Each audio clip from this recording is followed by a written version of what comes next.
To talk about permanent resident visa for Australia and specifically for the software engineer job family. All the information about that is available on homeaffairs.gov.au, and you should always refer this website because things could change in future. So on this website, let's look at the visa options. And the visa option that we are interested in is work visa, work based permanent visa, and that too on skilled independent category because we are assuming that there isn't any sponsor in this case. If you have a sponsor, things could be a little different, and it becomes more easier if you have a sponsor because you're not worried about job and so. But for our video, we are looking at skilled, highly specialized work, and we want to move permanently. We are applying independently. So now, you would be presented some options here.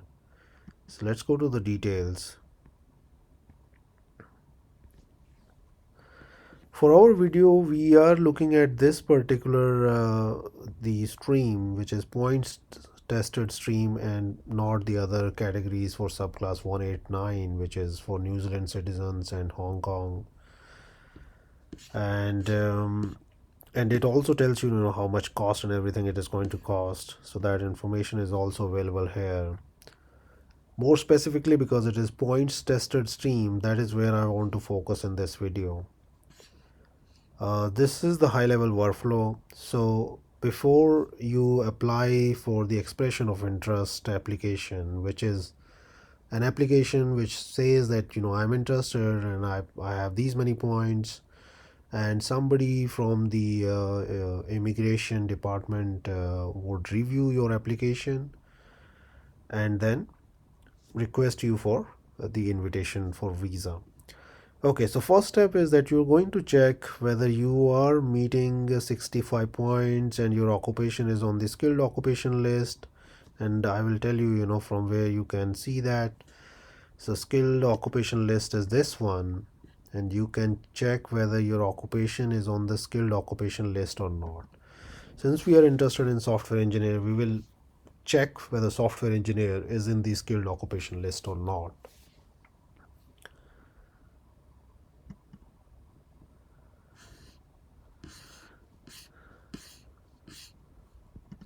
So we are looking at software engineer. Software engineer is a skilled which is in the list, so that is good news. So once you have done that, then you have to also assess whether you have 65 points or not. How to do that? So we're going to look at this link, which is check your eligibility.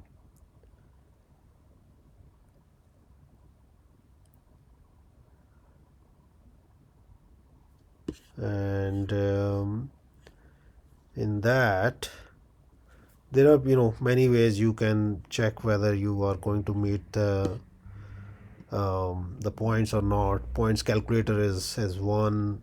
A self-guided UI, you have to answer a couple of questions and it will tell you that these are the points that you're going to get. Sorry, my internet is a little slow today. So this is the points calculator. You have to answer a few questions and it will tell you that how many points you are going to get. But instead of that, we can quickly look at the points table to see what are the sections which are going to give you points and how much points you will get. So there are points based on age. So depending upon where you are in your age group, you will get certain number of points. The maximum points are for the people who are between 25 to 33. And then there are English language skills, and much information about those English language skills points is available in a separate page, which is English language skills. I'm more familiar with the IELTS based test. So if in the IELTS based test you have scored like 6 for all the 4 sections, you're going to get 0 points. And if you have scored like 7 in all of the sections, then you are going to get proficient, which is 10 points. If you have scored 8 in all the sections, then you are going to get 20 points. So that's what on the English language skills is about as far as points are concerned. The skilled employment experience outside of Australia, if you have like 8 years of experience, you're going to get 15 points. If you have 5 to 8, you're going to get 10, and so on and so forth. If you have Australian skilled employment, then you have these additional points too, where at least 8 years. So you're going to get more points if you have experience working in Australia. But in most of the cases, if someone is trying to move as permanent resident, most likely that person would have experience working outside of the country. And in that case, the maximum that you can get is 15 points. Then you have points based on your education. So whatever your education is, if you are, say, for example, a bachelor degree holder, you're going to get 15 points. And if you are a doctorate, you're going to get 20 points. Now, since for someone who is coming to Australia from outside, the Australian Immigration Department, they are not aware of, like, what your degree is, whether your experience points or experience that you have is relevant or not. So what they need is that you will have to get your education and experience credentials validated by some agency, and that information is available on the skilled occupation list web page. So assessing authority for our case, which is the software engineer role, is through Australian Computer Society, and there is information about that as well.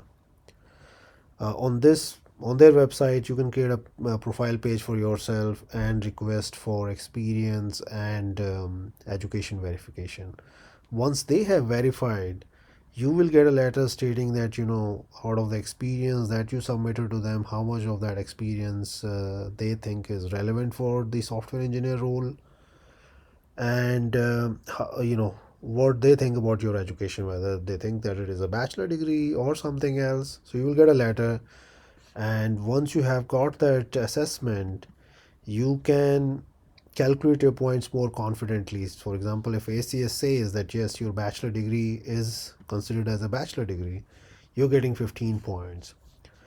They say that, out of the 10 years experience that you submitted, the only thing that, your 7 years of experience is a valid experience, you're going to get 10 points.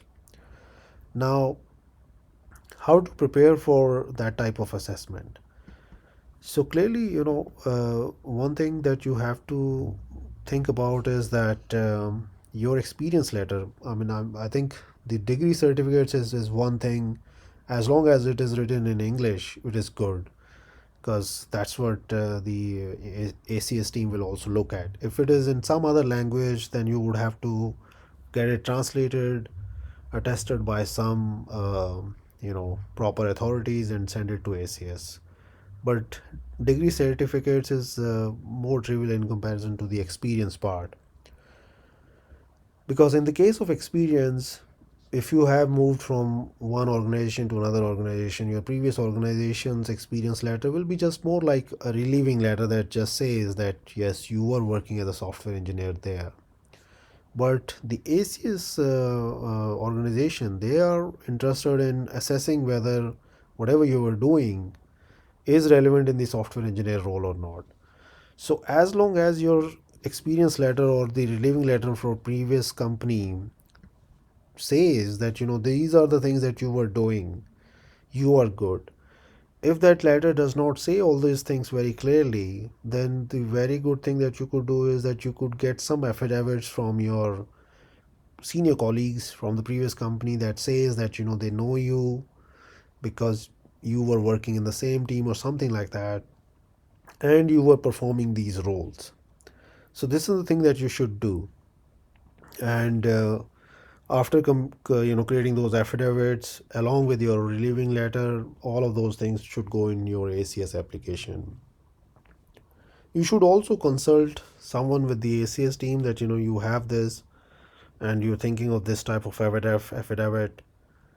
If they think of any alterations, they can let you know in advance, so that you save time for yourself. So do that due diligence and then send your information to ACS so that you can get maximum points for all the work that you have done in the past.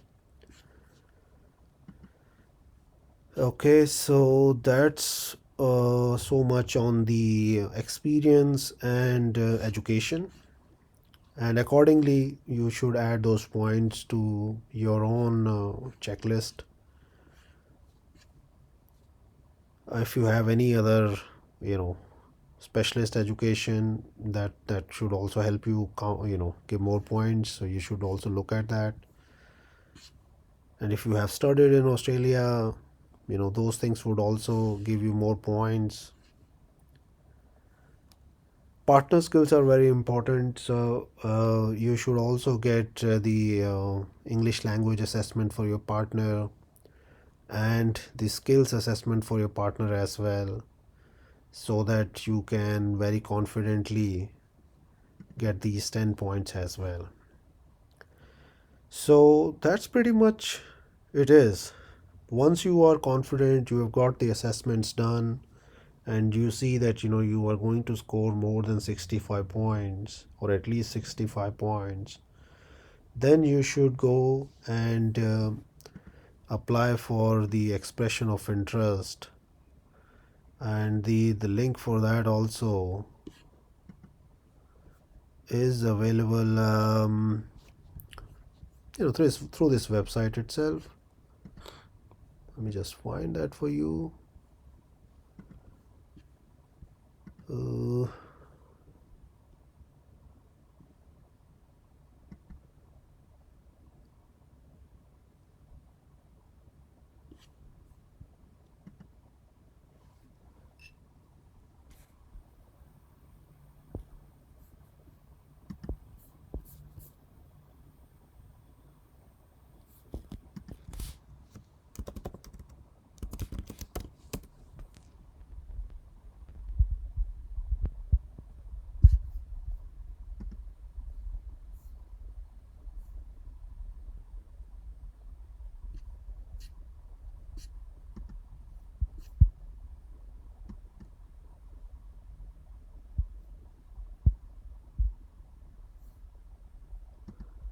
so this is this skillselect.gov.au.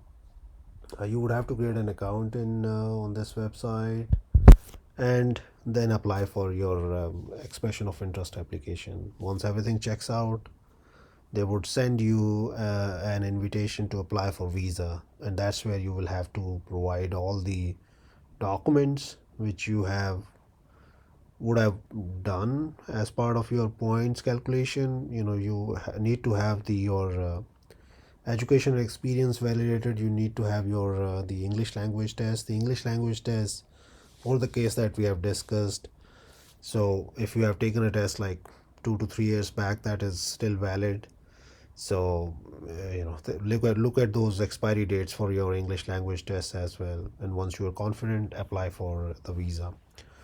Let me know if you have any questions for me. I would be very happy to answer any of the questions for the permanent visa for Australia. I have helped few of my friends and myself to get the visa in by doing everything on my own.